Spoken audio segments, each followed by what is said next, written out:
Hello everyone, and welcome back to the channel. Today we're examining the case of Suzanne Morphew. This is our first case that remains officially unsolved, so it's important to remember that all individuals discussed are considered innocent until proven guilty in a court of law. The Suzanne Morphew case. Suzanne Morphew was a mother of two, known for her warmth, devotion to her family, and love of the outdoors. She lived in Chaffee County, Colorado, and was especially passionate about mountain biking. To the public, Suzanne and her husband Barry Morphew appeared to be a happily married couple. They had been married for over 2 decades, raising 2 daughters together in Colorado. Friends and neighbors often described them as a family who seemed close-knit and supportive of one another.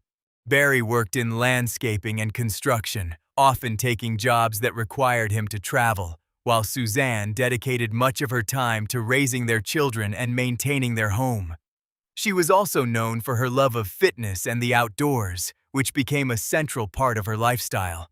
From the outside looking in, their marriage appeared stable and loving, the kind of partnership that gave no obvious signs of trouble. This public image made Suzanne's disappearance all the more shocking to those who knew them.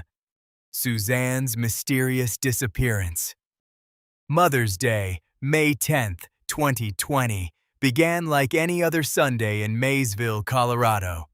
Suzanne Morphew was home alone as her husband Barry was working out of town on a landscaping job. According to reports, Barry sent Suzanne a message that morning, but she never responded. When Barry Morphew arrived back at the house, police were already present. Suzanne's mountain bike had been discovered abandoned near their home, sparking immediate concern. Barry suggested to investigators that Suzanne might have been attacked by a mountain lion, given the wildlife in the area. But after examining the scene, authorities found no evidence to support that theory. No drag marks, no blood, and no signs of an animal struggle. The bike itself showed no damage consistent with such an attack. The search begins. With the animal theory ruled out, investigators began to consider other possibilities, and Suzanne's disappearance quickly escalated into a full-scale investigation. Barry Morphew initially appeared concerned about Suzanne's disappearance, even posting a video offering a reward for her safe return. Oh, Suzanne, if anyone is out there that can hear this, that has you, please, we'll do whatever it takes to bring you back. We love you, we miss you, your girls need you. No questions asked. However much they want, I will do whatever it takes to get you back. Honey, I love you, and I want you back so bad. The video, however, later became a focal point of scrutiny as investigators examined his behavior and statements. Narrowing in on Barry Morphew. After investigators exhausted every possible explanation for Suzanne Morphew's disappearance, they kept returning to Barry Morphew. The evidence began to pile up in ways that were difficult to ignore. Surveillance footage showed Barry's vehicle doors opening and closing multiple times during hours he claimed to be asleep. Investigators also noted his unusual behavior of dumping trash at several different locations around town, which raised further suspicion about what he might have been trying to conceal. These inconsistencies, combined with gaps in his timeline, led to Barry's arrest and an initial charge of murder in 2021. However, the case did not hold. The charges were dismissed without prejudice, meaning prosecutors could refile if stronger evidence emerged. For a time, the case seemed stalled, leaving Suzanne's family and community without answers. Suzanne was found.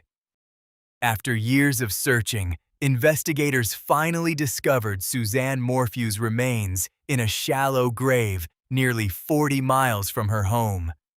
This heartbreaking discovery reignited the case and allowed forensic experts to uncover new evidence. Toxicology reports revealed traces of a rare animal tranquilizer in Suzanne's bone marrow. Investigators determined that Barry Morphew was the only private citizen in the state known to possess this specific drug, which he used for deer hunting and antler removal. Combined with earlier evidence, such as his vehicle doors opening and closing during hours he claimed to be asleep, and his unusual behavior of dumping trash at multiple locations, the toxicology findings pointed investigators back to Barry. This led to his second indictment for Suzanne's murder, marking a dramatic turn in the pursuit of justice. Oddly enough, Barry Morphew did not remain behind bars for long. Despite being indicted again for the murder of his wife Suzanne, he was once again released on bail. His bond was set at $3 million, and he posted it in January 2026, just months after the discovery of Suzanne's remains in a shallow grave nearly 40 miles from their home.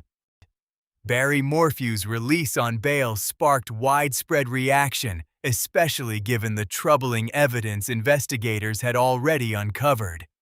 From the very beginning, his account of events was riddled with inconsistencies. Thank you for joining us. At this point, the writing may already be on the wall, but the ultimate question remains: guilty or innocent? This is only part one of our coverage, and we will continue to update after the trial. The process will take time, as the wheels of justice often turn slowly. Before we close, we want to take a moment to remember Suzanne Morphew, a mother, a sister, a friend, whose life deserves to be honored beyond the headlines. If you found this episode informative, please subscribe to stay updated as we follow the case to its conclusion.